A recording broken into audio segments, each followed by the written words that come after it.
బొమ్మ బ్యాన్ అయ్యింది, ఉమ్మడి రవిని పట్టుకున్నారు, మనందరికీ తెలిసిందే ఈ ముచ్చట. అయితే ఇదే మంచి టైం రా నాయనా అని మన మెగా ఫ్యామిలీలో ఉండేటువంటి చిర్రు తాతయ్య ఇండియా బార్డర్ దగ్గర జవాన్లు చచ్చిపోతున్నారు అనేటువంటిది ఆ విషయం పట్టించుకోకుండా ఖాళీ తెలుగు ఇండస్ట్రీ సినిమాల దగ్గరికి ఎవరైనా వస్తే మాత్రం మంచిగా ఇంట్లో నున్నగా రెడీ అయ్యి విగ్గు పెట్టుకొని ప్రతి విషయంలో కూడా మన చిర్రు తాతయ్యకి సంబంధం లేకపోయినా వేలు పెట్టి గెలికి వాసన చూడడం మన చిర్రు తాతయ్యకి బటర్ తో పెట్టిన విద్య అనేటువంటి విషయం మనందరికీ తెలిసిందే. అయితే ఇప్పుడు ఈయన మాట్లాడుతున్నటువంటి మాటలు అయితే సోషల్ మీడియాలో బాగా వైరల్ అయితే అవుతున్నాయన్నమాట. అయితే జనాలు ఏమంటున్నారు, ఈయన ఎట్లా బిహేవ్ చేస్తున్నాడు అనేటువంటిది ఈ వీడియోలో మాట్లాడుకుందాం. ముందుగా ఐబొమ్మ బ్యాన్ అయిన వెంటనే మన చిర్రు తాతయ్య మా సినిమాలు ఫ్లాప్ అవ్వడానికి కారణం ఇదే, కంటెంట్ ఎలా ఉన్నా మొదటి నెపం ఐబొమ్మ మీద వెయ్యడం, అసలు సినిమా బలంగా ఉందా లేకపోతే బలహీనంగా ఉందా అనేటువంటి విషయం పక్కన పెట్టడం, పైరసీ పేరు చెప్పి దాని బాధ్యత మొత్తం దీని మీద నెట్టేయడం, ఇలాంటి ఒగేరా బిహేవియర్ అయితే మన చిర్రు తాతయ్య అయితే మీడియా ముందైతే చెప్తున్నాడన్నమాట.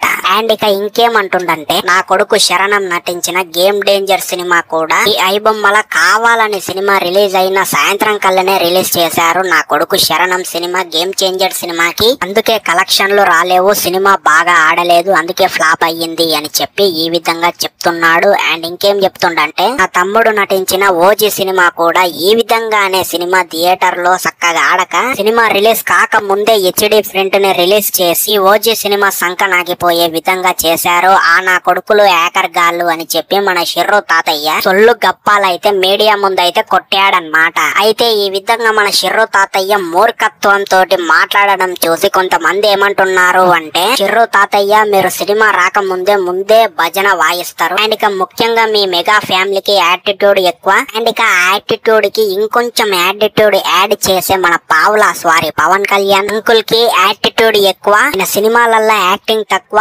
నెత్తి మీద గోక్కునేది ఎక్కువ అని కూడా చాలా మంది అయితే అంటున్నారు ఫ్రెండ్స్ ప్రజలు. అండ్ ఇక కొన్ని విషయాలు కామెంట్ సెక్షన్ లలో ఏమని వినిపిస్తున్నాయి అంటే, శరణమన్నయ్యకి శాపం ఎవరో పెట్టారు, ఎవరో కాదు అది పెట్టింది ఎన్టీఆర్ ఫ్యాన్సే, RRR మూవీలో ఎన్టీఆర్ కి వచ్చేటువంటి క్రెడిట్ మొత్తం రామ్ చరణ్ దొబ్బేశాడు అనేటువంటి విధంగా అందరూ కూడా మన శరణమన్నయ్యకి ఇదే విధంగా శాపం పట్టింది అని చెప్పి కొంతమంది అయితే వాపోతున్నారన్నమాట. సో ఏ విధంగా మన చిర్రు తాతయ్య అయితే ఇట్లాంటి ఘనకార్యాలు అయితే మీడియా ముందైతే ఎప్పుడు చెప్తూనే ఉంటాడు, అది మనందరికీ తెలిసిందే అన్నమాట. సో ఒకటి చెప్తున్నా వినండి ఫ్రెండ్స్, అది ఏందంటే సినిమా బాగుంటే ఎవ్వరు దాన్ని ఆపలేరు, కానీ సినిమా వీక్ అయితే మాత్రం దాన్ని ఎవ్వరు కూడా సేవ్ అయితే చెయ్యలేరన్నమాట. సో ఫైనల్ గా ఒక్కటే మెసేజ్ ఇద్దాం అనుకుంటున్నా, సినిమా గ్రో అవ్వాలంటే ముందు కంటెంట్ ఉండాలి, అంతేగాని ఇలా ఐబొమ్మ మీద బ్లేమ్ వేసుకుంటా పోతే మీరు తీసేటువంటి మరిన్ని సినిమాలు కూడా సంకనాకిపోతాయి అని చెప్పి నేను కాదు కొంతమంది అయితే అంటున్నారన్నమాట.